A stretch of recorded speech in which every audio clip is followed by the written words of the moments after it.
Session sir start करने से पहले मैं आपको पहले बता देता हूँ सर, आज कुछ अलग अलग मेरे दिमाग पे क्वेश्चन आया था जो आपके लिए मैं रेडी करके रखा हूँ। और ठीक। ये नॉर्मल क्वेश्चनियर से थोड़ा अलग है क्योंकि आपके साथ ऑलरेडी आपका बेसिक्स, आपका स्टार्ट करने का जर्नी हम लोग जान चुके हैं। तो आज कुछ ऐसा चीज जानेंगे जो बाकी लोगों के लिए, उनका जर्नी के लिए बहुत हेल्पफुल होगा। इवन किसी का काम करने के टाइम पे हम लोग कभी कभी ना, एक चीज बोला जाता है कि हम लोग जैसे पीछे देख नहीं पाते तो इंसान वैसे उनका गलती देख नहीं पाता। तो जब कोई इंसान खुद गलती करता है तो वो खुद का गलती कभी कोई इंसान को दिखाई नहीं देता है। तो वैसे आज हम लोग बहुत सारा चीज जानेंगे जो जर्नी के वक्त एक इंसान के लाइफ के साथ होता है। भले वो नेगेटिविटी हो, भले कुछ गलत डिसीजन हो, भले कुछ एक्टिविटी हो, लेकिन हम लोगों को पता नहीं चलता और वो कभी कभी वही एक्टिविटी या डिसीजंस हम लोगों को बहुत डेंजर रूप में रिटर्न बैक करता है बाद में। तो आज कुछ क्वेश्चन यार हम लोगों का एडवांस नॉलेज के ऊपर है। तो सर आज का सेशन शुरू किया जाए sir. Sure sure, I am ready. Okay sir. Sir पहले आपका तो हम लोग जानते ही हैं आपके बारे में, लेकिन एक चीज मैं जानना चाहता हूँ सर कि ये जो आपका सक्सेस का जर्नी है एकदम फॉरएवर जब से आपका लाइफ में आया और आज आपने इतना दिन फॉरएवर में ऑलरेडी आप आपका बीता चुके हैं। बहुत सारे लोग तो कंपनी बदल लेता है, लेकिन आप एक ही कंपनी में खुद को डेवलप करते ही जा रहे हो। लेकिन आज मैं सर जानना चाहता हूँ कि ये टोटल आपका लाइफ के अंदर पे ऐसे दो तीन फ्रेज फॉरएवर जर्नी में जो जगह पे आपको कुछ स्ट्रॉन्ग डिसीजन लेना पड़ा और आपको आज आके लगता है कि उस जगह पे अगर वो डिसीजन थोड़ा सा भी गलत होता तो शायद आज फॉरएवर आपके हाथ में नहीं होता। ऐसे दो तीन स्ट्रॉन्ग फ्रेज जो जगह पे आपको कुछ स्ट्रॉन्ग डिसीजन लेना पड़ा, कुछ भी पॉइंट ऑफ व्यू से। अभिजीत जी, सच कहूं तो जब मैंने फॉरएवर को पहली बार करने का मन बनाया ना, तो सबसे स्ट्रांग डिसीजन तो उस समय था। अच्छा। देखो, मैं बताता हूँ आपको। एक्चुअल में फॉरएवर ऐसी कंपनी थी जिसको मैंने सबसे पहले ज्वाइन कर लिया था नेटवर्क मार्केटिंग की दुनिया में। लेकिन इसलिए ज्वाइन नहीं किया था कि मैं इसमें बिजनेस करूंगा। मैंने आपको पहले भी बताया था कि एक शख्स मुझे ट्रेन में मिला। उसने मुझे एलोवेरा की प्रॉपर्टीज के बारे में बताया और मैंने एक डिसीजन लिया कि मैं एलोवेरा का यूजर बनूंगा और मैं अपनी जो फिजिकल, मेरा डाइजेशन का प्रॉब्लम है, उसको आजमा के देखता हूँ इससे कि कितना फायदा करता है। जो एलोवेरा के बारे में कहा जाता है कि ये वाकई मेरे पास भी होता है, मेरी आंतों को भी साफ करता है। तो मैंने डिसीजन उस पर्पज से लिया था और मैं यूजर था इसका। बढ़िया 6 महीने में मैंने खूब प्रोडक्ट यूज करे और मुझे बिजनेस से कोई लेना देना नहीं था। मैं फरवरी 2006 में ज्वाइन कर लिया था और नवंबर आ चुका था और मेरा कोई इरादा नहीं था और मैं करता भी नहीं था बिजनेस। अभी क्या हुआ इस दौरान, एक मैगजीन आई नवंबर 2006 में, अच्छा। वीक मैगजीन, और उसमें ना ये डायरेक्ट सेलिंग की पूरी इसकी सब लिखा हुआ था इसके बारे में। 12 पेज का आर्टिकल। वो बाइनरी प्लान क्या होता है और ये जो यूनी लेवल वाला प्लान क्या होता है। बाइनरी मतलब जो लेफ्ट राइट होती है ना कंपनियां, एक लेफ्ट एक राइट, उनके बारे में उसमें लिखा हुआ था। और जो ये प्रोडक्ट बेस्ड कंपनियां उसमें लिखा था, उसमें नाम थे फॉरएवर लिविंग के, एमवे का और टपरवेयर का, ओरीफ्लेम का, और भी बहुत सारी चीजों को उसमें, मतलब वो 12 पेज में बड़ी अच्छी नॉलेज थी। इसका स्कोप भी बता रखा था कि आने वाले समय में कितना ग्रो कर रही है इंडस्ट्री। ये भी दिखाया था कि जो इसमें काम कर रहे हैं वो 4-4 5-5 लाख रुपए महीना कमा रहे हैं और अच्छी सी कार में घूम रहे हैं। तो वहां से मेरे को ना पहली बार ये डायरेक्ट सेलिंग पे अट्रैक्शन हुआ। अभी मेरे सामने क्या था कि सारी कंपनियां एक सी थी। जितने भी नाम मैंने लिए, मेरे लिए तो वो खाली अल्फाबेटिकली इधर उधर करके लिखे हुए नाम थे और बहुत ज्यादा मैं कुछ भी नहीं जानता था। अब मैंने मन बनाया क्यों ना इस इंडस्ट्री को देखा जाए। और क्यों देखा जाए, क्योंकि रिटायर तो मुझे होना है 60 साल की उम्र में। तो उसके बाद अगर ये काम करा जाए तो बहुत बढ़िया है। तब तक का मैं इसका बेस बना लूंगा। मतलब मुझे जब 60 साल की हो जाऊंगा मैं, तो शुरू नहीं करना पड़ेगा। उस समय कुछ बना बनाया मुझे मिल जाएगा। ये सोच के मैंने इसको देखने का निर्णय लिया। और फिर मैंने खाली फॉरएवर नहीं देखा। मैंने फॉरएवर के साथ साथ एमवे भी देखा। मैंने उसके साथ में एक स्मार्ट वैल्यू करके कंपनी थी वो भी देखी, एक आरएमपी कंपनी थी वो भी देखी, एक प्रतिष्ठा करके एक लोकल कंपनी खुली थी जिसके हम लोग एक तरह से शुरुआती दौर पे थे, बिल्कुल जो होते हैं ना डायरेक्ट कंपनी से जुड़े हुए वो लोग भी थे, तो उसको भी ज्वाइन किया। और अंदर घुस करके फिर पर्पज ये था कि कंपैरिजन किया जाए कि मुझे कौन सी कंपनी करनी है। तो उसी समय में मैंने ना इतनी सारी तहकीकात कर ली थी, इतना कंपैरिजन कर लिया था प्रोडक्ट लाइन में कि कौन सा प्रोडक्ट आने वाले समय में चलेगा, किसकी प्रोडक्ट, कौन से प्रोडक्ट की डिमांड बढ़ेगी, कौन सा प्रोडक्ट मेरे लिए सुटेबल है कि जिसको मैं रिकमेंड कर पाऊंगा, है ना। और कौन से प्रोडक्ट को प्रमोट करने में मजा आएगा, कौन सी कंपनी दमदार है, उसके कंपनी के बैकग्राउंड के रूप में कौन सी कंपनी स्ट्रांग है ना, आने वाले समय में कौन सी कंपनी टिकेगी। अगर उतार चढ़ाव आते हैं, कभी गवर्नमेंट की पॉलिसी चेंज होती है, समय के साथ साथ कौन सी कंपनी टिक पाएगी, कौन सी कंपनी कमजोर पड़ जाएगी, अपने हिसाब से जो भी मेरी अकल थी मैंने कंपैरिजन किया। फिर मैंने देखा भी कौन सी कंपनी रिवार्ड ज्यादा देती है, कहाँ से काम करके मेरा पैसा ज्यादा आएगा। तो मैंने उसी समय इतनी तहकीकात कर ली थी ना कि मेरे को उस समय की मार्केट की कोई भी कंपनी हम्म। मैं उसका पूरा पोस्टमार्टम कर सकता था। और मुझे पता था कि मैंने बेस्ट कंपनी चुनी है, और इससे बेहतर अगर डायरेक्ट सेलिंग करनी है तो इससे फॉरएवर बढ़िया के कुछ साथ। भी नहीं है। तो फिर मैंने जाके डिसीजन लिया था कि अब ये सारा मैं फॉरएवर करूंगा। तो फॉरएवर करना मैंने शुरू करा। टफ था, बहुत मुश्किल काम था, लेकिन उसके बाद जब प्राइस बढ़े तो बहुत सारे लोग कहने, पहली बार ना 2006 में जो प्राइस था 2011 में भी वही प्राइस था। 5 साल 6 साल एक ही प्राइस रहा, पहली बार प्राइस बढ़े, वो भी बढ़े 30% करीब। उस समय कई लोगों ने छोड़ दिया। एक बार में 30%? एक बार में 30%। उस समय तो अच्छे अच्छों ने हाथ खड़े कर दिए। लेकिन मुझे पता था यार, ये मैं तो पहले ही बोलता था, मैं कहता था इसके इसकी कीमत के आगे अगर एक जीरो और लगा दिया जाए ये तब भी बिकेंगे। इसकी कीमत के आगे दो जीरो भी लगा दोगे ना ये तब भी बिकेंगे। प्रोडक्ट का कोई कंपैरिजन नहीं है, यूनिक प्रोडक्ट है, इसकी कीमत कुछ भी रख दे ये बिकेंगे। खरीदार बदल जाएंगे लेकिन बिकेंगे जरूर। तो मुझे तो कोई फर्क पड़ा नहीं। और जितने लोगों ने इसको छोड़ा उसके बाद मैं आगे बढ़ता गया। फिर असली रिवार्ड उसके बाद मिले, manager, senior manager, legal manager. फिर एक दौर आया कंपनी में प्रोडक्ट शॉर्टेज हो गई थी। उस समय भी कई लोग कहते हैं यार अभी यहाँ एलोवेरा भी नहीं आ रहा है। एलोवेरा तक गायब हो गया था, शायद आग सर से ये नहीं था। 2013 में। 2016 के आसपास की बात, अच्छा, 16 2014 के 15 आसपास। की, 14 15 की बात थी। ओके। उसके बाद हमने जब दोबारा प्रोडक्ट आए फिर हमने राइज किया, फिर हमने कार प्लान लेवल 1 किया, 2 किया, ईगल मैनेजर किया, चेयरमैन बोनस किया। मतलब जब जब मुसीबतें आई उसके मैं जो टिका रहा वो सब ने बड़े बड़े रिवार्ड लिए। तो डिफिकल्ट दौर तो पहला दिन ही था, पहला डिसीजन, क्योंकि उस समय ही बहुत सोच समझ के लिया था। उसके बाद डिफिकल्टी नहीं आई, मेरे आसपास के लोगों के लिए डिफिकल्टी आई, बट मैं इजी गोइंग था, मुझे पता था कि इसका कोई तोड़ नहीं है। और आज भी फिर एक दौर है ऐसा कि जब कोरोना का पीरियड आया सब कुछ डिजिटल हो गया, फॉर्म भी डिजिटल भरे जाने लगे। कई लोग कहने लगे कि यार ये फॉर्म हमारे बस का नहीं है, ये डिजिटल वाला इरा।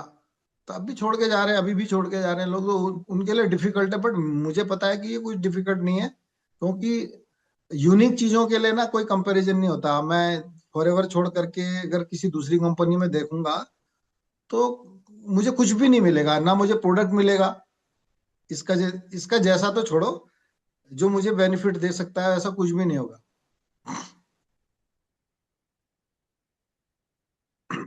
यही दो तीन जगह था जहाँ पे आपका अ, वो डिसीजन या आपका जो लिया हुआ स्टेप्स, तो वो आपको फॉरएवर में अभी तक आपको मतलब सक्सेस की तरफ आपको लेके गया। और आपके लिए तो खास करके प्रॉब्लम आपके लिए सक्सेस का दरवाजा, जितने बार प्रॉब्लम आया उसके बाद आपके लिए सक्सेस और भी ओपन हो गया। तो अभी ये हम्म। जो डिजिटल का जो आया, अब मैं कह मेरे रहा हूँ ये ख्याल से ये सबके लिए मैसेज है, जब भी डिफिकल्टी आए ना, देखो फॉरएवर लिविंग कंपनी को एक बार आप चेक कर लो। ये ना, आप देखोगे इसको कि इसमें वो तो मिलना ही मिलना है। ये प्रोडक्ट बड़े शानदार हैं, ये इंडस्ट्री में वर्ल्ड लीडर है, तो जो टिका रहेगा ना उसको इसमें रिवार्ड तो मिलेगा ही मिलेगा। अच्छा सर, और भी एक चीज जानना था। आपने अभी अभी बताया कि जैसे जैसे फ्रेज गया, जैसे जैसे कुछ चैलेंजेस आए और आप वहां पे टिके रहे, और वो जो डिसीजन है वो आपके लिए हमेशा पॉजिटिव रिस्पॉन्स या पॉजिटिव रिजल्ट ही क्रिएट करके दिया। तो एक बार प्राइस हाई हो गया, उसमें भी आप जब टिके रहे आपका प्रमोशन आ गया। उसके बाद जब ये उसके बाद फिर से आपका इंसेंटिव्स क्वालिफाई करने लगा। सर एक चीज मुझे जानना था, ये जब आप मैनेजर्स रिट्रीट या ईगल्स मैनेजर्स रिट्रीट या तो फिर आपने जब चेयरमैन बोनस, ये टाइम जब आप काम कर रहे थे, जिस टाइम आपका ये अचीवमेंट्स आ रहा था, तो इस टाइम के इस क्वालिफिकेशंस के दौरान पे आपका डेली एक्शंस मेनली क्या होता था?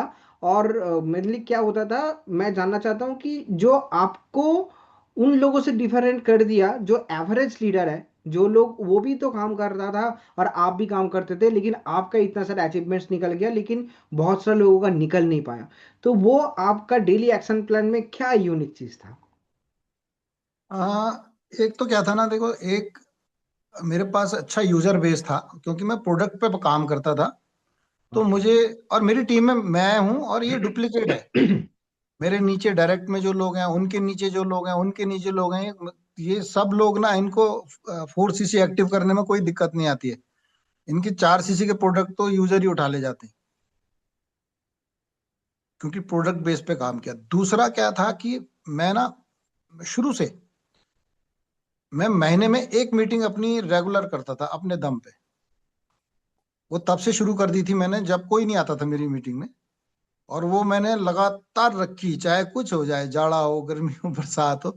और मैंने इसी को डुप्लीकेट करवाया नीचे। मैं कहता हूँ एक एक मीटिंग की जिम्मेदारी आप लोग रख लो। और मैं कोशिश करता था कि मैं अपनी टीम की मीटिंग में भी जाऊं, और अदरवाइज ना भी जा पाया तो वो खुद अपनी मीटिंग करते थे। तो जितने भी लोग ने अपनी जिम्मेदारी पे मीटिंग करनी शुरू करी, वो सब लीडर बनते चले गए। तो उस समय क्या था कि ये फिजिकल मीटिंग का जमाना था। मतलब सारे लोगों पे एक प्रेशर होता था कि भाई वो लोगों को कलेक्ट करें, नए नए लोगों से बातें हुआ करती थी, और उनको वो लोग उस मीटिंग में लेके आते थे। हल्द्वानी में एक मीटिंग पक्का होनी है तो उसमें सारे लोग आ जाते थे। फिर रुद्रपुर में होती थी, बहेड़ी में, बरेली में। फिर बरेली की टीम ने तो इतना ग्रो करा कि उन्हीं के वहां तो बरेली में कई कई जगह मीटिंग होती थी। ओके। हाँ हाँ।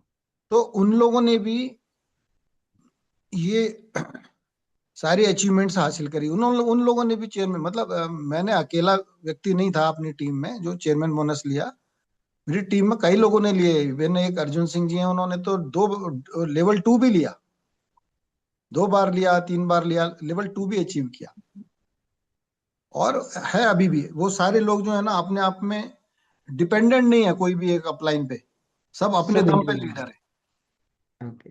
ये तो तो पता है यार, ये तो सबको पता है। और सर और भी यही पॉइंट पे मैं और भी एक चीज जानना चाहता हूँ सर, कि आपके नीचे तो बहुत सारा मैनेजर है, लेकिन आप जब काम करते हैं तो उसके अंदर पे जब आप लीडर को चूज करते हैं, जब आपके पास कोई मतलब इतना सारे लोगों के बीच में जब आपको लीडर चूज करना पड़ता है, तो वो लीडर को क्या आप स्किल के बेसिस पे चूज करते हैं या उसका माइंडसेट के बेसिस पे, और क्यों चूज करते हैं?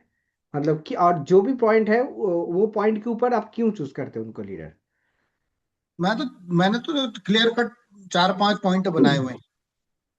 पहला पॉइंट है कि भाई वो क्वालिटी कि अगर ये खुद यूजर नहीं है ना, मतलब इसको प्रोडक्ट से प्यार नहीं है, हम्म। बिजनेस चले ना चले, बट प्रोडक्ट के प्रति अगर वो यूज करने के लिए बेचैन नहीं रहता है, तो वो मेरे काम का नहीं है। वो भले ही कितनी बड़ी बातें करता हो।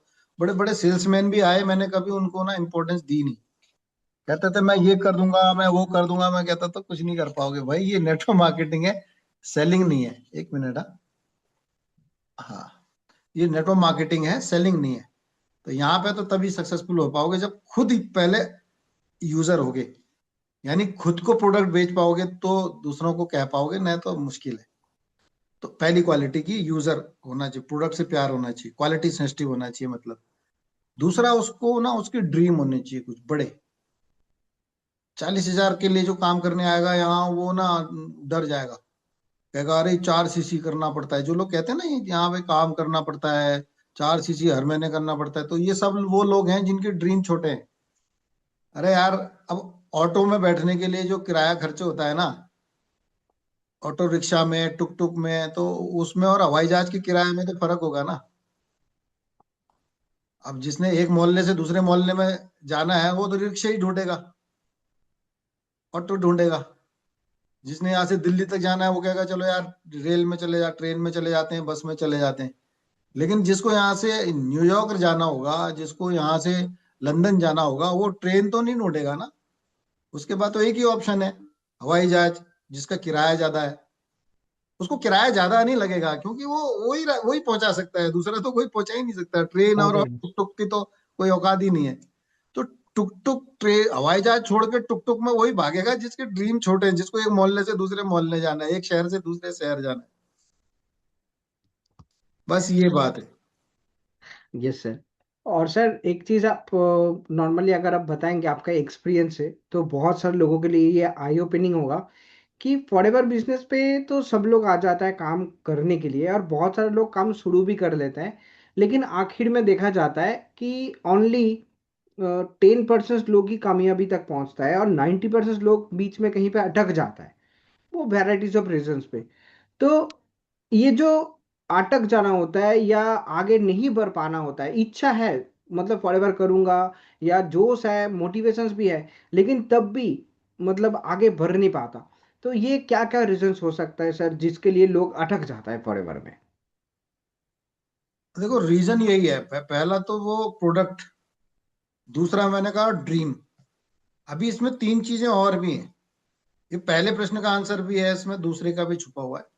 तीसरी चीज क्या होती है ना, देखो, हम लोग जब ड्रीम बड़ा देखते हैं ना, तो चैलेंजेस भी बड़े आते हैं। मैंने कहा ना, अभी कीमत चुकानी पड़ती है, तो रेडी टू पे द प्राइस। जो लोग कीमत चुकाने के लिए यार, चाहिए तो तुमको बिल्कुल लाइफ स्टाइल में 180 डिग्री का बदलाव। मतलब अभी आप 10,000, 20,000, 30,000 कमा रहे हो, और आप आए हो यहाँ 3 लाख कमाने के लिए, और यहाँ गधे की तरह मेहनत कर रहे हो सुबह से शाम तक 20-30 हजार रुपए कमाने के लिए। और वहां पे आप 4 घंटा, 3 घंटा नहीं निकालने को तैयार हो रेगुलर बेसिस पे। तो कीमत नहीं चुका रहे ना आप। यहाँ पैसे से कीमत नहीं चुकानी, अपनी टाइम और एफर्ट से चुकानी है। अपनी मतलब अपना समय लगा करके 3-4 घंटा डेली, और मेहनत करके। तो जो लोग ये कीमत नहीं चुकाते ना, अभी देखो 90% लोगों का तो एफर्ट तो छोड़ो, वो तो बात की बात है, वो टाइम ही इन्वेस्ट नहीं कर पाते। हाँ। उनका टाइम कोई शादी बारात ले जाती है, उनका टाइम दोस्त ले जाते हैं, उनका टाइम ये यूट्यूब में रील देखने में चला जाता है, और लोग चोर लेते हैं। उनका टाइम पे ना कंट्रोल नहीं है, वो इतने कमिटेड नहीं है कि वो टाइम इसमें लगा पाए। अगर टाइम भी वो सिलेक्ट कर लेना, मैंने पहला डिसीजन ले लें कि यार ये टाइम 24 घंटे में से मैंने फॉरएवर को दिया, और दिया तो अब इस जगह पे कोई नहीं ले सकता।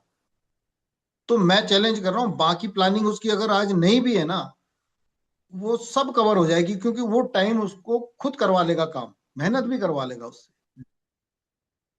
उसने निकाल के रख दिया, अब वो बैठा है, अब मुझे फॉरएवर करना, अब मैं क्या करूं, क्या करूं, क्या करूं।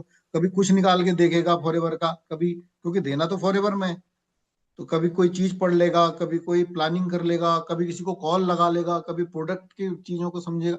वो टाइम उससे करवा लेगा काम। मैंने क्या करा था, जब मैंने फॉरएवर में अपनी जर्नी की स्टार्ट करा था, तो मैं बहुत बिजी था। मतलब ये सोचो कि पूरा, जो मैं पूरे राज्य में मैं अकेला था जो पूरा संभालता था अपने अपने तरह का काम। तो मुझे और डिस्ट्रिक्ट में भी जाना पड़ता था, उनका हिसाब किताब भी रखना पड़ता था। तो ऐसा नहीं था कि 10 to 5 की ड्यूटी है, वो 24 आवर का लोड था, और मेरे को कभी 5 बजे छुट्टी नहीं होती थी। कभी जब तक काम पूरा नहीं हुआ मैं नहीं आता था, कभी 6 भी बज जाते थे, 7 भी बज जाते थे। तो जब मैंने टाइम निकाला ना इसके लिए, तो मैंने बहुत सारी चीजें छोड़ी। मैंने टेलीविजन को लपेट करके अब ये मोबाइल फोन का तो इतना नहीं था उस समय प्रचलन, स्मार्टफोन में इतना ज्यादा कचरा नहीं था। टेलीविजन के रख दिया था। मैं अपने किचन गार्डन में काम करता था, मैंने उसको बिल्कुल बंद कर दिया, पूरा बर्बाद हो गया, घास फूस फैल गई। मैंने कहा कोई बात नहीं, मैं नहीं करूंगा अभी इसको, आप आएगा माली करेगा। अब माली तब आएगा जब मैं पे कर पाऊंगा उसको। फिर अखबार पढ़ना मैंने छोड़ दिया, तब से मैंने अखबार को ना कभी हाथ में नहीं लिया है। हाँ, एलोवेरा दिख गया उसमें, कोई ऐसी चीज दिख गई तब जरूर मैं पूरा उठा करके, फिर तो मेरी फाइल में आ जाएगा वो भी मैं दूर से ही देखता हूँ, नजदीक से नहीं। अखबार को ऐसे टच करके ऐसे नहीं पढ़ा है मैंने, दूर से देख लेता हूँ हेडिंग वेडिंग। कुछ है क्या काम का मेरा हाँ, वही वहां की कोई मतलब नहीं, मैं उसको मतलब लेकर के बैठ गया ऐसा नहीं। मतलब अच्छा। कहने का मेरा मतलब यह है कि जो काम मैं पहले करता था, बहुत सारे काम मैंने बिल्कुल बंद कर दिए, बिल्कुल बंद। और फिर मैंने अपने ऑफिस में भी बहुत सारा काम इधर उधर कर दिया, जो थोड़ा सा फायदे वाला काम था जिसको लोग करना चाहते थे, वो मैंने दूसरे को डाइवर्ट कर दिया। वो भी खुश, मैं भी खुश। तो इस तरह से टाइम बचाया, मतलब मेन चीज टाइम निकाला। और महीने के 2 संडे पूरी तरह फॉरएवर को दे दिए। मैंने अपने ऑफिस में भी बोला था, घर में भी बोला था कि ये 2 संडे, महीने में 4 संडे होते हैं ना, ये 2 संडे मुझे डिस्टर्ब मत करना। इस दुनिया में ही नहीं हूं मैं ये 2 संडे को।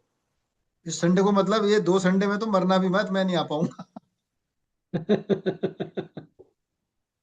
ऑफिस में मतलब भी आप बोल वो देता, ये पूरा 2 संडे को मेरी कोई मीटिंग वीटिंग मत करना, जो काम है पहले करा लो या बाद में करना, इस दिन मत ढूंढना मुझे, मैं वो 2 दिन किसी फुल तरह से बिजी। बाहर जा रहा हूँ। वेरी नाइस सर, ये तो बहुत ही अच्छा लगा। और सर और भी एक चीज़ जानना था कि अभी के दिन पे बहुत सारे लोग जैसे हम लोग भी होते हैं कभी कभी, कि कुछ भी काम करते हैं फॉरएवर में कुछ भी लेवल अचीवमेंट के लिए, तो कभी कभी हम लोग थोड़ा सा सुस्ती मूड पे चले जाते हैं, कंफर्ट जोन पे चले जाते हैं, थोड़ा सा अचीवमेंट्स निकल गया, एक बड़ा चेक निकल जाता है, तो कभी कोई मैनेजर बन गया, कभी कोई असिस्टेंट मैनेजर बन गया, कुछ भी। तो लेकिन आप मतलब जैसे managers retreat, eagles managers retreat, car plan, मतलब ये जैसे आपने सब कुछ एक एक करके लगा लिए है, ऑलरेडी आपका अचीवमेंट है, लेकिन इसके बावजूद आपका वो मोटिवेशन कहाँ से आता है कि आप दोबारा मीटिंग, जो भी मीटिंग है उसमें आके आप बैठते हो, सुनते हो, जहाँ पे आपका सब सारा नॉलेज आपके पास है, लेकिन तब भी आप लोगों का ट्रेनिंग लेते हो। तो ये खुद को कैसे आप मोटिवेट कर पाते हो, मतलब आपका आपका भी तो कंफर्ट जोन आ सकता था, तो वो जगह पे आप खुद को कैसे रेडी करते हो? देखो, कंफर्ट जोन तो मेरा आया भी, मैंने खूब मौज भी करी और रिलैक्स भी रहा, उसका नुकसान भी उठाया, वो सब अपनी जगह पे है। लेकिन मोटिवेशन इसलिए कम नहीं हुआ और ना कभी कम होगा। मैं अपनी टीम के लोगों को भी बोलता हूँ कि यार, ढीले पड़े हो ना, कोई बात नहीं, आप जिंदे होने चाहिए, फॉरएवर कंपनी होनी चाहिए, फिर उठ जाएगा। क्योंकि हमने पहले भी जीरो से इतनी बड़ी टीम बनाई है, और आपने भी अकेले ही तो थे, फिर इतनी बड़ी टीम लेवल तक पहुंचो, फिर पहुंच जाओगे। क्यों नहीं पहुंच रहे हो आपको पता है। और जिस दिन वो वर्किंग शुरू हो जाएगी, नए नए लोगों से बात करना फिर शुरू कर दोगे अपने टाइम पे, फिर अपना एक बार फोकस ताकत लगा दोगे, फिर हो जाएगा, कोई बड़ी बात नहीं। और मोटिवेशन डाउन इसलिए नहीं होता है ना, मैंने बताया कि मैंने जब स्टार्ट किया था ना, मैंने जितनी तहकीकात करनी थी उस समय दबा के कर ली थी। उस समय मैंने ये अपने आप से एक एक ही चीज को प्रॉमिस करके किया था कि बॉस, मेरे पास लगाने के लिए सिर्फ टाइम है, पैसा नहीं है, टाइम है। पैसा अगर लगाया होता, डूब जाता, तो यार पैसा तो फिर कहीं और से कमाया जा सकता है। तो पैसा डूब गया तो कोई बड़ी बात नहीं है, लेकिन टाइम डूब गया तो फिर मेरा तो डूब गया। मैं अगर एक कंपनी में 5 साल लगाऊंगा और उसके बाद कुछ ऐसा हुआ यार, मुझे दूसरी कंपनी ढूंढनी पड़े, या फिर वो कंपनी भाग जाए, तब तो तो टाइम ही चला गया। इससे बड़ा गलत डिसीजन मेरा कोई दूसरा नहीं हो सकता। नेटवर्क मार्केटिंग में अगर काम करना है तो ऐसा कंपनी ढूंढो जहां ना कंपनी भागे ना मुझे भागने का मौका मिले। तो मैंने तो पहले ही अच्छे से ठोक बजा करके, परख करके ये डिसीजन लिया था। और फिर जब मैंने इसके प्रोडक्ट देखे, इसका मार्केटिंग प्लान देखा, देखा ना, उसको ऑब्जर्व किया ना, और कंपैरिजन किया और कंपनियों से कि यार और कौन सी जगह है ऐसा। मैं आज भी चैलेंज कर रहा हूं आपको, फॉरएवर लिविंग के अलावा किसी और कंपनी का मुझे प्लान ही दिखा दो पहले, रिटर्न में अगर है कहीं तो। वो चार्ट नहीं, प्लान मतलब क्या होता है? एक्चुअली हम लोग नेटवर्क मार्केटिंग में ज्वाइन करते हैं, डायरेक्ट सेलिंग में ज्वाइन करते हैं, तो हम लोग इस कंपनी के साथ में कॉन्ट्रैक्ट साइन करते हैं। हम लोग एक पार्टनर हैं, एक कॉन्ट्रैक्ट की कंपनी ने ऑफर दिया है, हम लोगों ने एक्सेप्ट किया है, उसको कहते हैं प्लान। तो कॉन्ट्रैक्ट की एक लैंग्वेज होती है, उसमें उसमें लिखा रहता है। लैंग्वेज मतलब लीगल लैंग्वेज होती है। आप कंपनी पॉलिसी देखते हो ना फॉरएवर की, तो उसमें आप देखोगे पूरा एक एक डेफिनेशन लिखी हुई है, ये होता है, इसका ये होता है, आप ये अचीव करोगे 2 महीने में, इतना अचीव करोगे, इतना एक्टिव सेल से, अपनी पर्सनल सेल से होगा, तो रिवार्ड ये मिलेगा। तो पूरी लैंग्वेज है ना। ऐसी लैंग्वेज में मुझे किसी और कंपनी की आप ढूंढ के भी दिखा दो, आज की डेट में भी नहीं है। मैं तो तब ये सारी चीजों को परख लिया था, आज की डेट में भी नहीं है किसी कंपनी के पास। इवन आईडीएससी की कंपनियां हैं, बड़े बड़े नाम है, 20 साल से चल भी रही हैं, कंपनी पॉलिसी नहीं है उनकी। मतलब कंपनी पॉलिसी क्या, वो लीगल ही नहीं है मेरी नजर में, वो आज भी लीगल नहीं है। कंपनी प्लान नहीं है, कल कोई कम मिस्टेक हो गई, नहीं दिया आपका पैसा, आप कहाँ जाओगे? आपसे कहाँ कंपनी ने प्रॉमिस किया? तो जब मैं इतना देख चुका, तो ऑलरेडी वो परख लिया ना मैंने। कंपनी को भी परख लिया है कि इतनी दमदार कंपनी, जिसके अपने खेत इतनी दुनिया में इतने ऑफिस, वो कहाँ है किसी और के। तो जब मैं ऑलरेडी दुनिया की नंबर 1 के साथ काम कर रहा हूँ, इसके प्रोडक्ट के आने वाले समय में डिमांड और बढ़नी है। ये प्रोडक्ट जिसकी जिंदगी में आते हैं, वो उसने तो हेल्दी रहना ही रहना है। और इसके बिना मैं चैलेंज कर रहा हूँ, आज की डेट में कोई हेल्दी रह के दिखा दे, कुछ कर ले, वो प्राणायाम कर ले, योगा कर ले, कुछ कर ले, वो 100% हेल्दी रह के दिखा दे। हेल्दी का मतलब सिर्फ बीमार नहीं होना नहीं होता।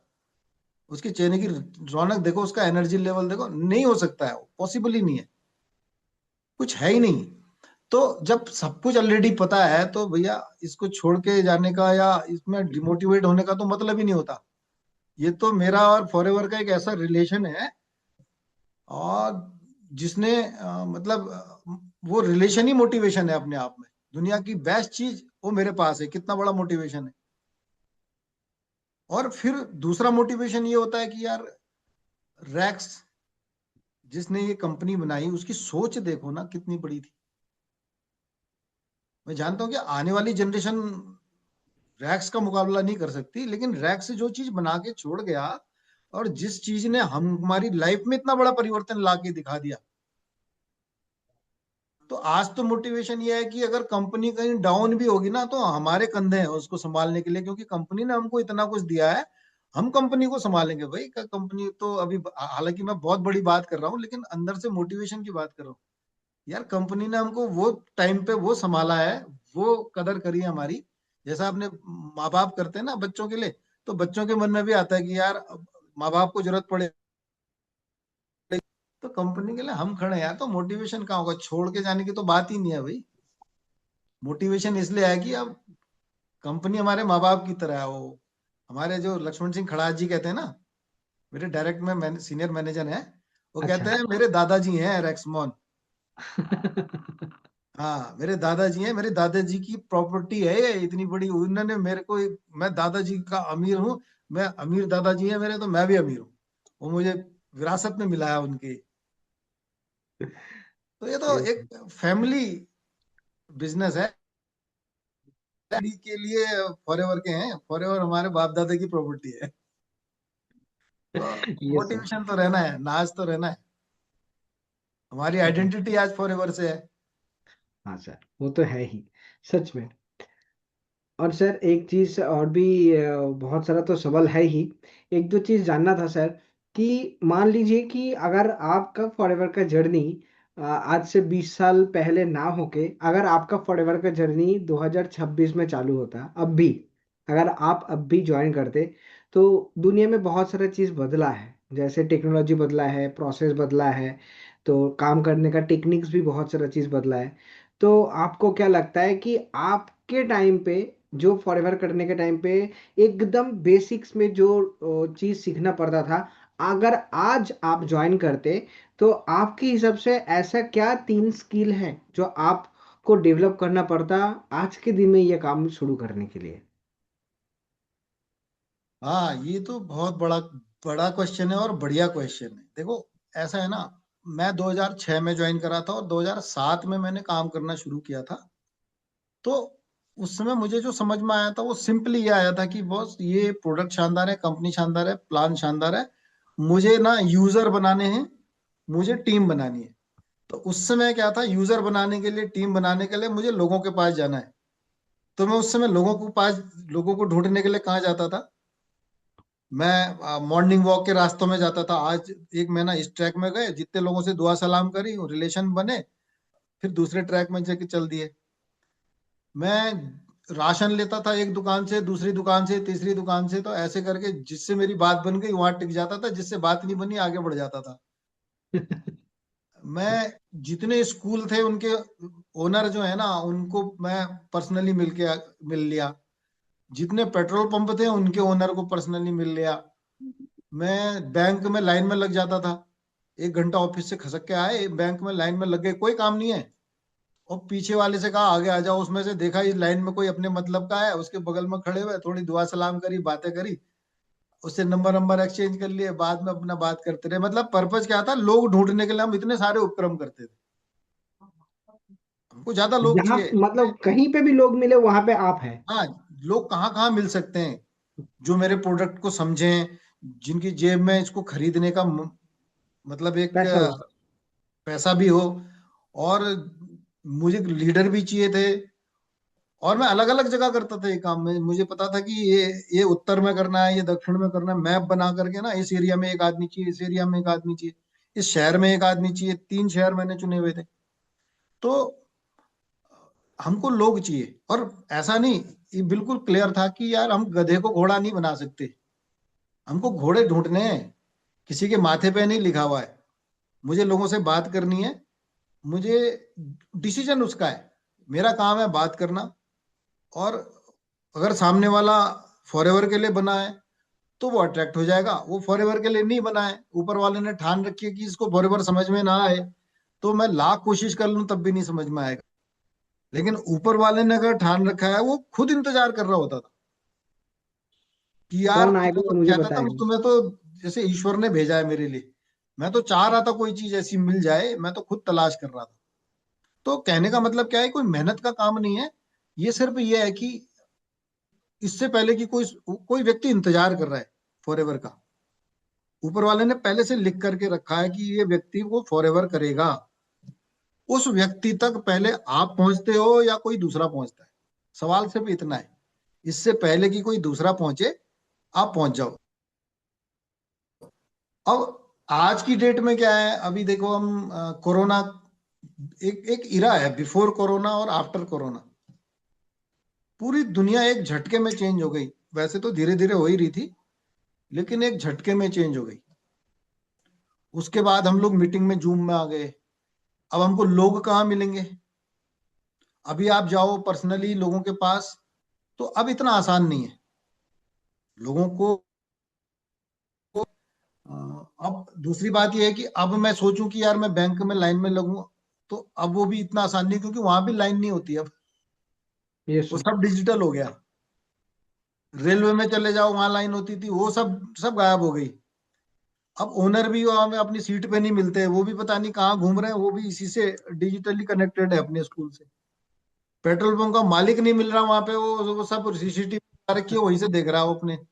तो कहने का मतलब है बदल गया सब कुछ, वाली मेथड अब काम नहीं आ सकती, हम लोग को लोगों को ढूंढना है। तो अब हम कहाँ ढूंढेंगे। अब हमारे लिए आज एक रास्ता है, वो रास्ते बंद हुए तो अभी नया रास्ता खुल गया ना। अब वो रास्ता है, हम सोशल मीडिया, डिजिटली जो ये प्लेटफॉर्म्स हैं, गूगल है, गूगल मैप है, यहाँ पे जा करके हम लोगों को ढूंढ सकते हैं, बल्कि लोग भी हमको ढूंढ सकते हैं बड़े आराम से। तो ये बात समझ में आ गई है कि भाई हमको, एक तो हमको सोशल मीडिया पे दिखना हमको सीखना पड़ेगा, एक स्किल हमको यहाँ पे अब डिजिटल पे दिखना सीखना पड़ेगा। फिर जो लोग हम प्रेजेंटेशन देते हैं, जो इनविटेशन देते हैं, ये सारी चीजें हमको डिजिटली सीखनी पड़ेगी।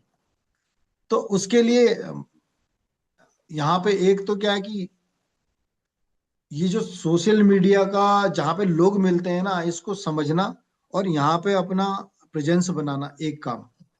दूसरे स्किल जो आपको सीखना पड़ेगा कि भाई आप जो प्रेजेंटेशन हम लोग फिजिकली देते थे, लोगों की ग्रुप में जाकर के देते थे, लोगों के घरों में जाके देते थे, उसको हमको ना आप डिजिटल वीडियो बना करके बढ़िया से उसमें प्रेजेंटेशन डाल के उसको एडिटिंग वगैरह करके, है ना, ताकि लोगों को अट्रैक्टिव लगे, लोगों को जो चीज चाहिए ना उनका सॉल्यूशन उनको उसमें दिख जाए।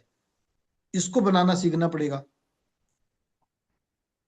तो ये दो स्किल तो आपको सीखनी ही पड़ेंगी। इसके अलावा इससे जुड़ी हुई चीजें और भी हो सकती हैं कि भाई इस डिजिटल से लेकर के इसको हम लोग कितना इजी बना करके कर सकें, इसको डुप्लीकेट कैसे कर सकें। एक बड़ा इंपॉर्टेंट है कि इसको डुप्लीकेबल बनाना है हमको, है ना, ताकि जो हम कर रहे हैं, नया व्यक्ति अगर हम ज्वाइन करता है ना उसको, तो हम उसको भी ये चीजें बड़े आराम ठीक से है।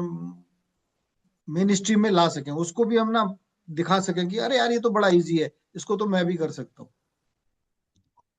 तो ये चीज हम अगर हम सीख पाए डिजिटल लैब में, तब तो हम आगे बढ़ पाएंगे। और मैं भी ना इस बीच में जो मैं पिछले 2025 को मैं इसका श्रेय देता हूँ, 2025 मैंने पूरा टाइम इसी पे लगाया है कि यार इसको कैसे किया जाए। हालांकि मेरे लिए बहुत ये चैलेंजिंग। सोशल मीडिया के अंदर भी ज्यादा टाइम नहीं बिताने वाला आदमी। मैंने फेसबुक का अकाउंट बताऊं, मैंने तब बना लिया था जब मैं, ये मेरे ख्याल में 2007-8 में ही बना लिया था। लेकिन मैं कभी एक्टिव नहीं हुआ उस पर, मैंने कोई पोस्ट ना देखी ज्यादा ना डाली।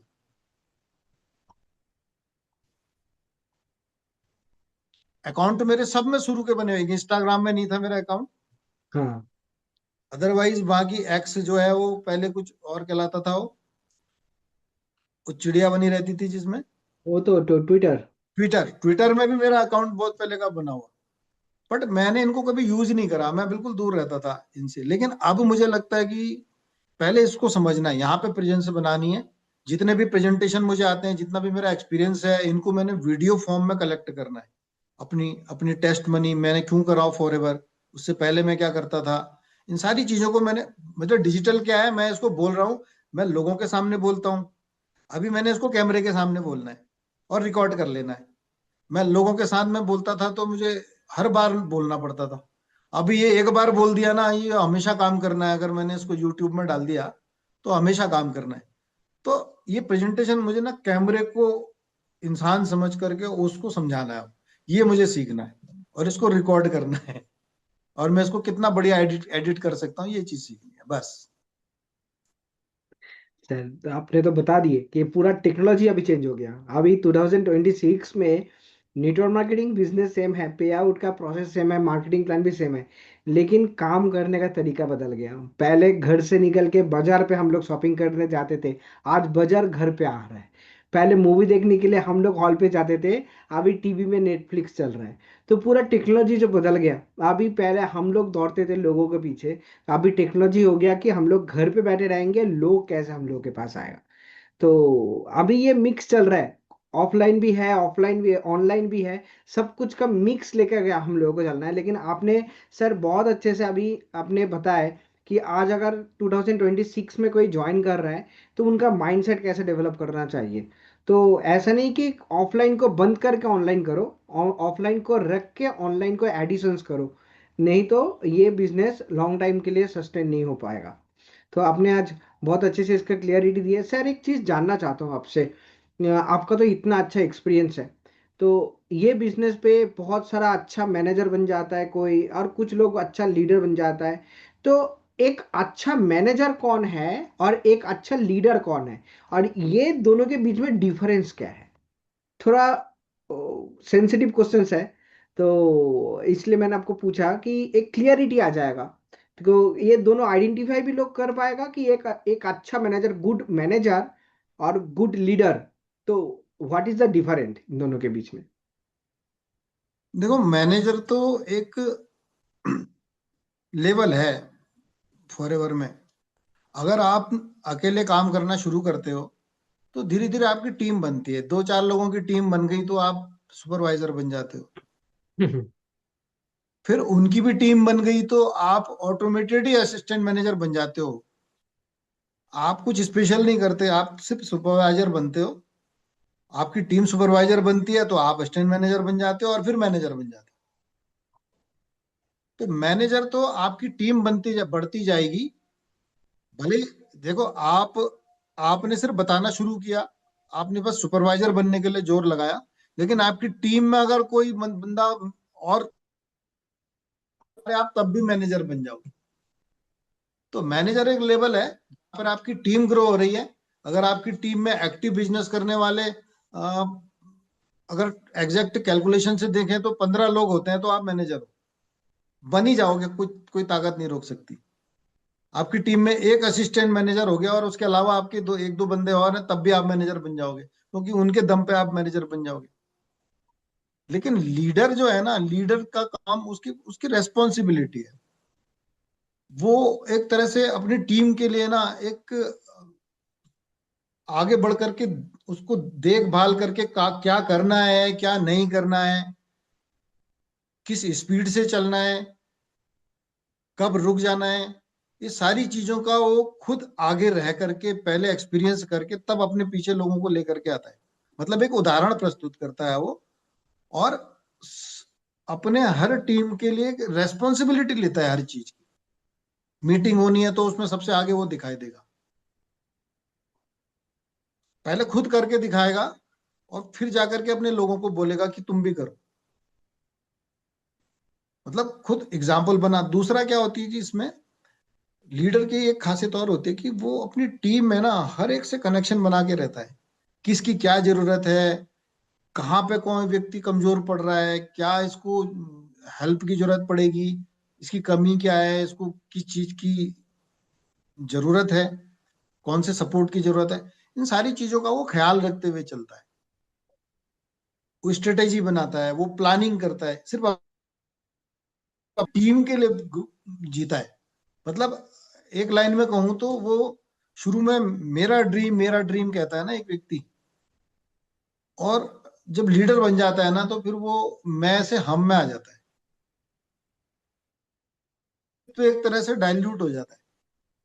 वो दिन रात सपने भी देखता है तो अपने नहीं देखता, वो उसकी वो टीम में वो मेंबर, यार वो इतने टाइम से स्ट्रगल कर रहा है, ये मैनेजर कैसे बनेगा, ये सुपरवाइजर कैसे बनेगा, उसके दिमाग में ये वाले कैलकुलेशन चलते हैं। वो लीडर है।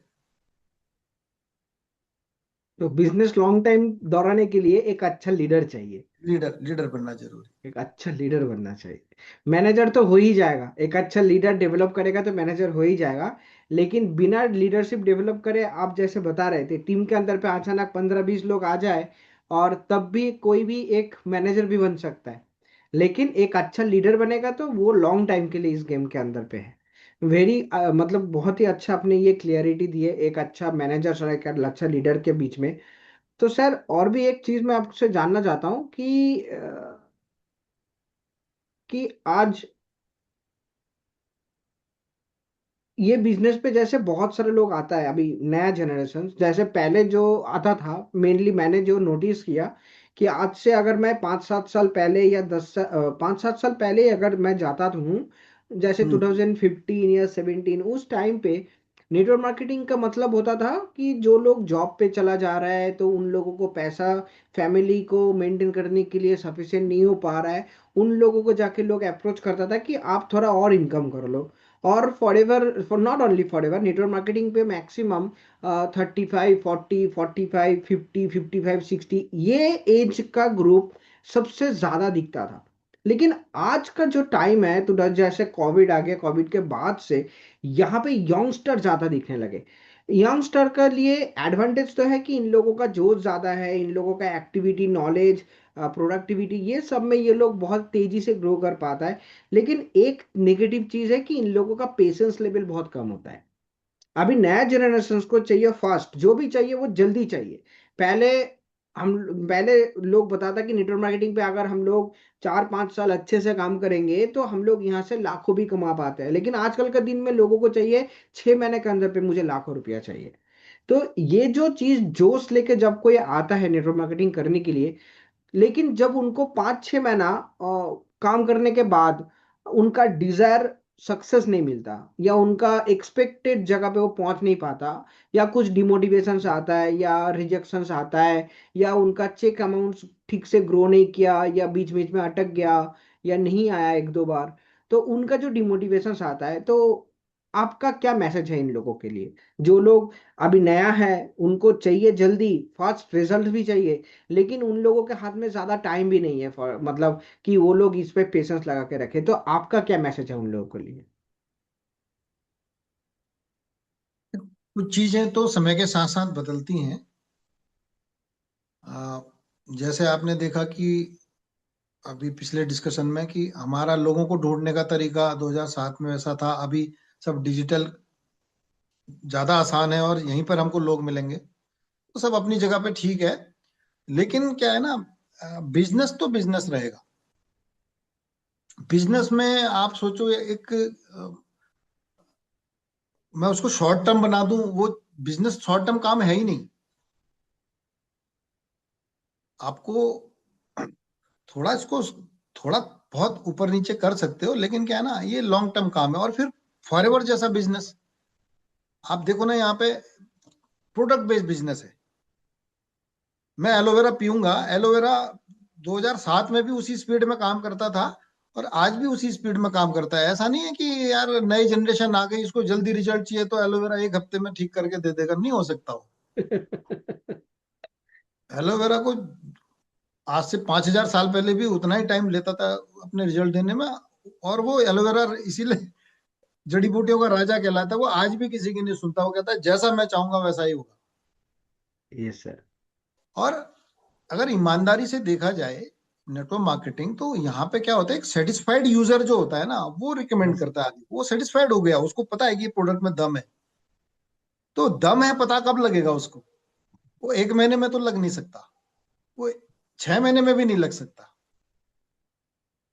एलोवेरा जैसी चीज को यूज करने में आपको लगता है टाइम, साल भर तक का यूज करोगे तब जाके एलोवेरा शुरुआत करता है अपनी प्रॉपर्टी देने की, अपने रिजल्ट देने की। 1 साल तक लगातार पियोगे तो एलोवेरा की जो ताकत है ना, उसके हल्के से एक, जैसे सूरज निकलने से पहले किरण उदय होती है ना, वो उजाला होता है, वो चीज तब देख पाओगे उसकी। और असली ताकत तो जब 2 4 5 साल लगातार यूज करोगे तब देखो उसकी ताकत क्या होती है। एलोवेरा की ताकत 2 महीने में समझ में नहीं आती। तो ये बिजनेस ऐसा है, प्रोडक्ट भी ऐसे हैं जो लॉन्ग टर्म में असली रिजल्ट देते हैं। इनको आप शॉर्ट टर्म में ना फील कर सकते हो, ना किसी को करा सकते हो। मेरा कहने का मतलब यह है कि ये वाली जिस फील्ड में हम काम कर रहे हैं, वेलनेस का, एक बिल्डिंग तो आप बहुत तेजी से बना सकते हो। आप मशीनें लगा दो, और आधुनिक मशीनें लगा दो, वो और जल्दी बन जाएंगी। लेकिन फॉरएवर के जो रॉ मटेरियल है ना, जिस तरह का बिजनेस है वो, एलोवेरा कंपनी है भाई, ये जल्दी तो हो ही नहीं सकती। तो इसमें ना आपको सेटिस्फाइड लोगों की टीम बनाने में वक्त लगेगा। तो मेरा ये है कि अगर आप फॉरएवर जैसा बिजनेस या कोई भी बड़ा बिजनेस, अगर विदाउट 5 साल की प्लानिंग या 3 से 5 साल की प्लानिंग टारगेट लेने के बिना करते हो, तो उसका कोई सेंस नहीं है। वो कोई बिजनेस ही नहीं कर रहे हो, फिर तो आप ये मतलब एक नौकरी की तरह ही ढूंढ रहे हो उसको, कि यार अभी इस महीने काम करूंगा तो 6 महीने में मुझे कितना पैकेज मिलेगा। बिजनेस है, मेरी राय तो यही है कि भाई, चाहे यंग जनरेशन हो चाहे पुरानी जनरेशन हो, फॉरएवर का अगर काम करना है या कोई भी बड़ा बिजनेस करना है, तो आप थोड़ा 5 साल की प्लानिंग लेकर के चलो कि 5 साल में मैं इसमें क्या कर सकता हूँ। तो आप उसके ना हर पहलू को टच करोगे, उसकी नींव भी सॉलिड बनाओगे, आप उसके प्रोडक्ट को भी समझोगे, और वो सारी चीजें सीखने का भी आपको टाइम मिलेगा, जो जरूरी है स्टेबल बिजनेस बनाने के लिए। और अगर शॉर्ट टर्म में भागोगे कि यार बिल्कुल पेशेंस नहीं रखोगे, तो 90% चांसेस है कि आप खुद ही थक के छोड़ दोगे कि यार इसमें रिजल्ट नहीं आ रहे, लोग इसको इंटरेस्ट नहीं ले रहे, क्योंकि तुम्ही ने खुद इंटरेस्ट नहीं लिया, खुद ही नहीं समझे बेसिक को। और दूसरी चीज क्या है कि अगर सक्सेस मिल भी गई ना, लोगों के जुड़ने से भी सक्सेस आती है, हाँ। जो दिखती सक्सेस जैसी है। आ रहे लोग जुड़ रहे, आ रहे जुड़ रहे हैं, आपके सीसी बढ़ रहे हैं और आप राइज कर रहे हो। लेकिन आप एक चीज सोचो, बिजनेस क्या है? बिजनेस वो है जो प्रोडक्ट परचेज किए जा रहे हैं, वो बिजनेस नहीं है। वो परचेज किया हुआ प्रोडक्ट जब यूज होगा ना, एक्चुअल बिजनेस वो है। वो है। Yes sir. पेटियों में रखा हुआ प्रोडक्ट बिजनेस नहीं है। मैं 100 पीस जेल खरीद लिया, वो बिजनेस नहीं है। वो 100 पीस बिजनेस नहीं जेल है। कौन पी लिया, वो बिजनेस है। वो बिजनेस है। अगर आपके कंज्यूम हो रहा है प्रोडक्ट आपकी टीम में उतना ज्यादा, उसको बिजनेस उसको मानो कि आपकी टीम में जो प्रोडक्ट कंज्यूम हो रहा है, क्योंकि वो रिपीट होगा। हाँ सर। परचेज कब तक रिपीट होगा? आप कॉमन सेंस से सोचो ना, इसमें दिमाग लगाने की कोई बहुत बड़ी कला नहीं चाहिए। कितने बार प्रोडक्ट परचेज करेगा? क्या करेगा उस प्रोडक्ट का रख रख करके? कहाँ डालेगा उसको? कौन कौन कहाँ पे, मतलब कितने बार परचेज करेगा यार कोई भी? यूज होगा तो हर बार परचेज होगा, यूज नहीं होगा तो कभी परचेज नहीं होगा। एक बार जाकर की स्थिति ऐसी आ जाएगी कि वो फिर ढह जाएगा। तो ये तब तो बेसिक सर चीज वो समझ जाए। ज्वाइनिंग बेस्ड बिजनेस पे जाके वो गिर जाएगा। हाँ, तो हम लोग बिजनेस खड़ा करने के लिए आए हैं, ना कि यहाँ पे कोई लेवल अचीव करने के लिए। Yes sir. तो बिजनेस खड़ा करो, वो आपकी आने वाली पीढ़ी तक भी जाएगा। अगर यूजर बेस यूज होगा प्रोडक्ट आपकी टीम में, तो अगली पीढ़ी भी जाएगा। वरना इसी जनरेशन के लोग छोड़ के भाग जाएंगे। क्यों छोड़ के भाग रहे हैं? क्योंकि खुद यूजर नहीं है,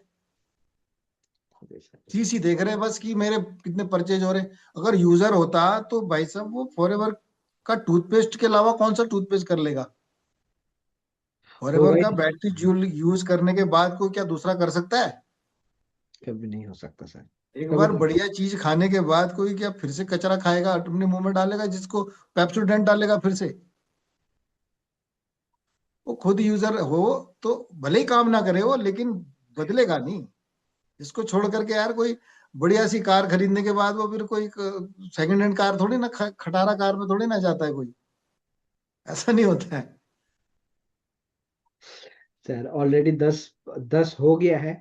मेरे पास अभी भी 4-5 क्वेश्चंस तो है, लेकिन एक सवाल के साथ आज का सेशन एंड करूंगा। लेकिन वो सवाल सच में बहुत सारा लोगों का एक आई ओपनिंग से मतलब क्वेश्चंस है। तो आज ये सेशन चालू करने से 5 मिनट पहले मेरे दिमाग पे ये क्वेश्चंस आया और मैंने उसका नोट डाउन करके रखा था। सर नेटवर्क मार्केटिंग पे सब लोग आ जाता है, देखिए अभी भी ट्रेनिंग पे 38 पीपल्स है। और मेरे ख्याल से ना यही 38 लोग ये चाहता है कि ये नेक्स्ट लेवल पे जाए। हर एक इंसान चाहता है कि वो और भी नेक्स्ट लेवल पे जाए। लेकिन सर मैं जानना चाहता हूँ कि हर कोई चाहता है प्रमोशन, हर कोई चाहता है नेक्स्ट लेवल पे जाने के लिए। और उनके लिए हम लोग 9 PM का ट्रेनिंग पे भी आते हैं या ऑफलाइन पे भी ट्रेनिंग पे होता है। लेकिन वो अंडररेटेड स्किल कौन सा है एक्चुअली जो दरकार है उनको नेक्स्ट लेवल पे ले जाने के लिए, और जो नॉर्मली ट्रेनिंग पे होता नहीं है या ट्रेनिंग से लोग नॉर्मली सीखता नहीं है, लेकिन उसी का सबसे ज्यादा दरकार होता है बिजनेस को आगे बढ़ाने के लिए या लेवल को अप करने के लिए। और मैं तो आपसे ये कहूंगा ना, स्किल की बात बाद में करेंगे, पहले तो स्किल की जरूरत होती नहीं है आगे बढ़ने के लिए। मेन चीज होती है जो आपको नेक्स्ट लेवल पे लेके जाएगी ना आप। क्योंकि देखो नेटवर्क मार्केटिंग खासकर फॉरएवर की, इसमें आप देखोगे एवरीवन लिखा रहता है, हाँ। कोई कोई स्किल होल्डर के लिए नहीं है। अब इसमें समझने की बात क्या है, सबसे पहले तो ना आप अपने ड्रीम को, क्यों आए फॉरएवर में? आपका आपका सपना है क्या? क्या देना चाहते हो? क्या चाहते हो अपनी लाइफ में एक्सपीरियंस करना? उस पर ना थोड़ा सा चिंतन मनन करो, इस पर टाइम दो, थोड़ा सा अपने आप को टटोलो कि यार आखिर मैं क्यों भटक रहा हूँ? क्यों आया हूं मैं फॉरएवर? जरूरत क्या थी मुझे यहाँ घुसने की, यहाँ मीटिंग में टाइम बर्बाद करने की, ये प्रोडक्ट खरीदने की, इसको ज्वाइन करने की? क्या सोच के आया था? उसको फिर से ना याद करो उसको, अपनी आंखों से ओझल मत होने दो, उसको याद करो, पहली चीज। दूसरा काम ये करो, आप मार्केटिंग प्लान को अच्छे से देखो पूरा, चेयरमैन बोनस तक, अपलाइन अपलाइन के अपलाइन, जो उसको समझाने को तैयार है ना, इंडिविजुअली बैठ जाओ यार, कोई मना नहीं करेगा। उसको समझो। वो समझने के बाद ना अब अपने आप को पूछो यार मेरा दिल कहाँ पे अटक रहा है, कौन से लेवल की, कौन से इंसेंटिव पे है ना बार बार जा रहा है ध्यान की, यार ये मेरे लिए बना है, ये मेरे लिए बना है, इसको तो मैं अचीव कर सकता हूँ, ऐसा वाला। आप ना वो उसको मार्क करो, वहां पे लगाओ निशान। वो टारगेट है आपका, आप ना उसके लिए काम करो, उसके लिए प्लानिंग करो, उसके लिए काम करो। और स्किल की जरूरत, सिर्फ एक स्किल की जरूरत है आपको। स्किल की बात करें तो आप ना लोगों से बात करना, नए नए लोगों से बात करना। आपको कहाँ से लोग मिलेंगे ना, जहां से लोग मिलेंगे वो जगह को ट्रैक कर लो, आप वो स्किल सीख लो। अगर आपको लगता है फिजिकली कर सकते हो आप फिजिकल में, जैसे मैंने बताया शुरू के टिप्स, आप छान मारो, आपके शहर में आपके मोहल्ले में इतने लोग हैं ना, आपने बस हर व्यक्ति को टच करना शुरू कर देना, वहां भी कमी नहीं है। आपके पास इतने लोग होने चाहिए कि आपको एक व्यक्ति से दोबारा कहने का टाइम ही ना मिले। आपने छन्ना लगाना, नए नए लोग इतने होने चाहिए ना। मैं जब मैंने काम करता था ना इस तरीके से शुरुआत में, तब कोई लोग मना करते थे ना मुझे, तो कहते थे यार बाद में देखेंगे, बाद में बताऊंगा। तो मैं उनसे बोलता था सीधे सीधे कि भाई मेरे को तो टाइम मिलेगा नहीं दोबारा बताने का, मेरे किसी डाउनलाइन वाले के पास ज्वाइन करेगा तू जब करेगा। मेरे से नहीं मिल पाएगा। मेरे को इतनी फुर्सत नहीं है, मैं दोबारा तेरे पास आऊंगा, मुझे नहीं लगता मेरे पास इतना टाइम है। इतने सारे लोग हैं, मैं सिर्फ 5 लोगों को रोज बताता हूँ, तेरा नंबर कहाँ आएगा यार, अगले जन्म में भी नहीं आएगा। तो आप समझ लो कि आपके पास अगर इतने लोगों को आप टच करने के लिए जो भी मेथड अपनाते हो वो वाला स्किल सीख लो। आप फिजिकल लगता है फिजिकल करो, डिजिटल लगता है डिजिटल करो। डिजिटल ज्यादा आसान है, इसलिए मैं भी लगा पड़ा हूँ कि यार डिजिटल में टच करना शुरू करूँ अब। क्योंकि फिजिकल करते करते ना एग्जॉस्ट हो जाते, डिजिटल करते करते कभी एग्जॉस्ट नहीं होना है। कमी नहीं होनी है यहाँ पे। तो ये एक लेके जाएगा, प्रेजेंटेशन नहीं देना नहीं आता चलेगा, वो मेरे से दिलवा लेना। मोटिवेट करना नहीं आता चलेगा, वो अभिजीत जी से करवा लेना। वो सब आपकी टीम में कोई ना कोई उसको कर देगा। लेकिन वो लोग जिसको मोटिवेट करना है ना, उसको ढूंढ के आपको लाना पड़ेगा। कहाँ से लेके आओगे, बस यही है। तो बहुत अच्छा आपसे नॉलेज भी मिला, और आज कुछ कुछ अलग क्वेश्चन ईयर भी था मैंने रेडी किया था बाकी लोगों के लिए। आज के सेशन सच में बहुत लर्निंग था, इवन ये खास करके मेरे लिए भी लर्निंग था सर। और आपसे सच में बहुत सारा चीज सुन के ना, मतलब ये लर्निंग ही मैं अभी बहुत ज्यादा फोकस कर रहा हूँ ये बिजनेस को और भी आगे बढ़ाने के लिए। और आज का सेशन सच में मेरे लिए खास करके बहुत अच्छा लर्निंग सेशंस रहा, और उम्मीद करता हूँ कि बाकी लोगों के लिए भी। बाकी लोग एक बार कमेंट करके बता दो कि आज का सेशंस आप लोगों को सच में कैसा लगा। दिल से बताना, सिर्फ बोल रहा हूँ बोल के नहीं, सच में लिख के कमेंट करके बताना कि आज का सेशंस पे आप लोगों को कितना अच्छा लगा। और सच में सर थैंक यू सर, आज का पॉडकास्ट सेशंस में ये सेशंस मेरे साथ आप रहे, मुझे बहुत अच्छा लगा। सर कुछ उल्टा सीधा सवाल किया हो तो मुझे माफ कर दीजिएगा, मेरा काम ही है कि आज ऐसे ही सवाल लेके आ जाना जो एक्चुअली लोगों का कुछ आई ओपनिंग करेगा, लोगों को उस क्वेश्चन से कुछ सीखने को मिलेगा, कुछ नॉलेज मिलेगा, कुछ आइडिया मिलेगा। तो और भी बिजनेस को आसानी से करने का कुछ तरीका मिलेगा, कुछ ट्रिक्स मिलेगा। और यही मेरा मकसद होता है हर टाइम और एवरी पॉडकास्ट सेशन ऑर्गेनाइज करने के लिए। तो थैंक यू सर, आज आपके साथ करके मुझे बहुत ही अच्छा लगा। हाँ सर। और इतना शातिर होस्ट कोई दूसरा होगा। बहुत बड़ी बढ़िया बढ़िया क्वेश्चन आप पूछते हो और बड़े सलीके से सारी तैयारी करके, तो पॉडकास्ट तो शानदार जाना ही है। Yes sir. और क्वेश्चन तो छूट ही गए होंगे, वो तो होता ही है हमेशा, 1 घंटे का टाइम बहुत कम होता है ना। Yes sir. नहीं सर, मैं जानबूझ के मैं उसको रख दिया क्योंकि आपको तो मैं सेशन 4 में छोड़ने वाला नहीं हूँ। आपके साथ तो ये सेशन 2 भी कंटिन्यू है, और आपके लिए मेरा जितना भी सेशन आगे जाएगा उतना भी मेरा क्वेश्चनियर और भी बदलता रहेगा। तो और भी। तब तक का मेरी कुछ लर्निंग और हो जाएंगी, तो अगले में वो भी आती रहेंगी। Yes sir. तो थैंक यू एवरीवन, एंड इतना देर तक हम लोगों को झेलने के लिए, और thank you Akhil Jyoti sir हाँ, आज थैंक यू। मेरे साथ ये thank you podcast Sachin sessions ji. करने के लिए। और आज सेशंस बहुत बढ़िया रहा, और हम लोग फिर मिलेंगे 9 PM सेशंस पे मंडे, मत छूट जाना कोई भी।